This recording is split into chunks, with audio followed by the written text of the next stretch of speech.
Viewers எல்லாத்துக்கும் வணக்கம். நம்ம இந்த வீடியோவில் இஃப் ஸ்டேட்மெண்ட்டை எப்படி யூஸ் பண்ணி நம்ம டேட்டாவை ரிட்ரைவ் பண்ண போகிறோம் அப்படிங்கிறத பற்றி பார்க்க போகிறோம். அதுக்கு முன்னாடி பார்த்தீங்கன்னா இந்த இஃப் ஸ்டேட்மெண்ட் வந்து ரொம்ப இம்பார்ட்டண்டான ஸ்டேட்மெண்ட், அதாவது லாஜிக்கல் ஃபங்க்ஷன் அப்படின்னு உங்களுக்கு தெரியும். இதில் வந்து நிறைய இடத்துல நம்ம யூஸ் பண்ணலாம். நான் இந்த சினாரியா ஆல்ரெடி ஒரு டேட்டா ரெடி பண்ணி வச்சுருக்கேன். அந்த டேட்டாக்கு தகுந்த மாதிரி நான் யூஸ் பண்ண போகிறேன்.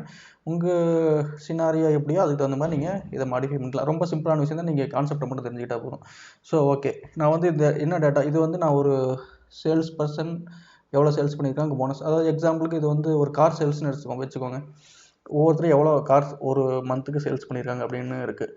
சப்போஸ் போனஸ் வந்து அவங்களுக்கு தரணுமா வேணாமா அப்படின்ட்டு இந்த இடத்துல நான் டைப் பண்ண வைக்கணும் இஃப் ஃபார்முலாவை யூஸ் பண்ணி.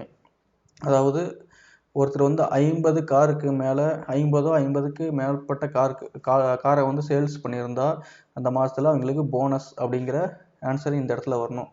அதே வந்து 50 கார்களுக்கு கீழே சேல்ஸ் பண்ணியிருந்தா உங்களுக்குலாம் சம்பளம் தரதே வேஸ்ட்டு, உங்களுக்கு போனஸ் எதுக்கு அப்படின்ட்டு நோ போனஸ் அப்படிங்கிறத வந்து டைப் பண்ண வைக்கணும்.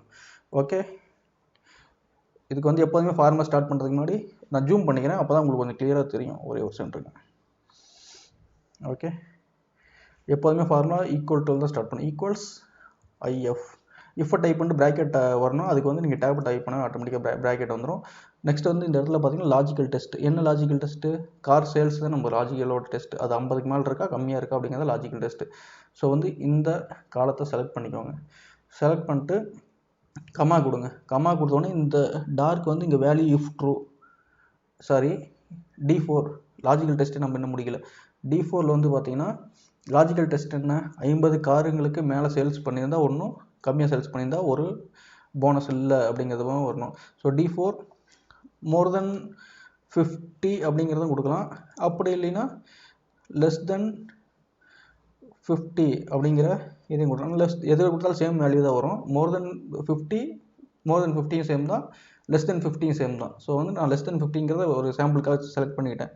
கமா கொடுத்துருங்க. கமா கொடுத்துட்டு value if true. Less than 50 இருந்தால் என்ன நமக்கு வரணும், லெஸ் தென் 50 சேல்ஸ் பண்ணியிருந்தால் நோ போனஸ். அது எப்போதுமே கொட்டேஷனுக்குள்ளே தான் எந்த வேர்டை டைப் பண்ணுறதுனா இருந்தாலும் பண்ணணும். BONUS no bonus. கம்மா கொடுங்க.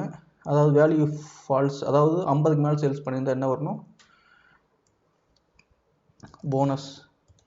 அப்படி நான் இதே வந்து போனஸை ஃபஸ்ட்டும் நோ போனஸை செகண்டு வச்சு சேம் ரிசல்ட்டை கொண்டாட வைக்கிறேன். இது முடிச்சுட்டு நான் அதை கொண்டாட வைக்கிறேன். க்ளோஸ் பண்ணிக்கோங்க ப்ராக்கெட்டை, என்ட்ரு கொடுங்க. 49 தான் சேல்ஸ் பண்ணியிருக்காரு ராஜ் 49 தான் சேல்ஸ் பண்ணியிருக்காரு, அதனால் அவருக்கு நோ போனஸ். இதை வந்து நீங்கள் அப்படியே இந்த கார்னரில் வச்சு தட்டினீங்கன்னா போதும், ஆட்டோமேட்டிக்காக எல்லாமே ஃபில் ஆகிக்கும். ஃபார்முலா வந்து ஆட்டோமேட்டிக்காக ஃபில் ஆகிக்கும். இது எக்ஸில் இருக்கிற ஃபங்க்ஷன் தான். ஸோ வந்து இங்கே இவர் 100 சேல்ஸ் பண்ணியிருக்காரு, போனஸ் 10 தான் சேல்ஸ் பண்ணியிருக்காரு, நோ போனஸ். நான் வந்து இருங்க அதே இதை வந்து சேம் இஃப் ஃபங்க்ஷனை வச்சு இஃப் டேப் கொடுத்துட்டு எதில் லாஜிக்கல் டெஸ்ட் பண்ணணும், இதில் தான் லாஜிக்கல் டெஸ்ட் பண்ணணும். இப்போ மோர் தென் கொடுக்குறேன் பாருங்கள். ஈக்குவல்ஸ் டு, அதாவது 50 இருந்தாலும் சரி 50க்கு மேலே இருந்தாலும் சரி, சேல்ஸ் பண்ணியிருந்தால் 50 டைப் பண்ணிக்கோங்க. கமா கொடுங்க. சேல்ஸ் பண்ணியிருந்தால் வேல்யூ இஃப் ட்ரூ. 50க்கு மேலே இருந்தால் 50க்கு மேலே இருந்தாலும் நம்மளுக்கு என்ன வரணும், போனஸ்னு வரணும். நான் போனஸ்னு டைப் பண்ணலாம், லாஸ்ட் டைம் டைப் பண்ணேன். இந்த டைம் நான் டைப் பண்ண போகிறது ஆல்ரெடி ஒரு காலத்தில் இருக்குது பார்த்தீங்களா, அதில் போயிட்டு வேல்யூ ட்ரூவாக இருந்தால் போனஸ், இதை கொண்டாந்து கொடுத்துரு. அதே மாதிரி இந்த செல்லை லாக் பண்ணணும். F4 கிளிக் பண்ணிங்கன்னா இங்கே பார்த்தீங்கன்னா டாலர் சிம்பிளுக்கு மாறிடுச்சு. பார்த்தீங்கன்னா டாலர் சிம்பிளுக்கு மாறிட்டால் லாக் ஆயிடுச்சு.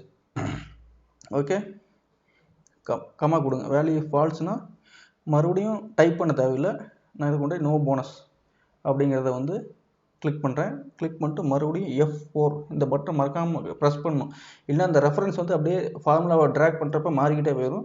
ஸோ வந்து ரிசல்ட்டு தப்பாக போயிடும். ஸோ வந்து இதை கேர்ஃபுல்லாக லாக் பண்ணிக்கோங்க. இந்த இதை நோ, அதாவது சேல்ஸ் வந்து 49 அதுக்கு கம்மியாக பண்ணியிருந்தால் நோ போனஸுங்கிற வேல்யூவை இந்த I6 அப்படிங்கிற செல்லிலிருந்து எடுக்கணும்.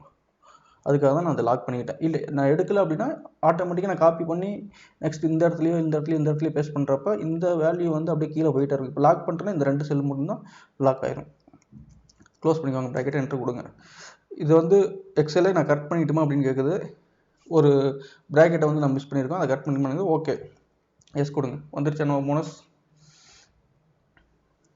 கிளிக் பண்ணுங்கள், கரெக்டாக வந்துருக்கு. போனஸ் நோ போனஸ் கரெக்டாக வந்துருக்கு. வேல்யூ எல்லாமே பர்ஃபெக்டாக வந்துருக்கா. இப்படி இஃப் ஃபங்க்ஷன் யூஸ் பண்ணோம். உங்கள் சினாரியோ டிஃப்ரெண்ட்டாக இருக்கலாம். ஏதாவது உங்கள் சினாரியோ இருந்தால் கூட கமெண்ட்டில் கூட நீங்கள் போடுங்க.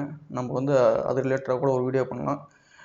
அதுவும் இல்லாமல் பார்த்தீங்கன்னா இதுவே உங்களுக்கு போதும்னு நினைக்கிறேன். இஃப் ஸ்டேட்மெண்ட்டில் ஏதாச்சும் டவுட் இருந்தால் நீங்கள் தாராளமாக கமெண்ட்டில் கேட்கலாம். வீடியோ பார்த்ததுக்கு மிக்க நன்றி.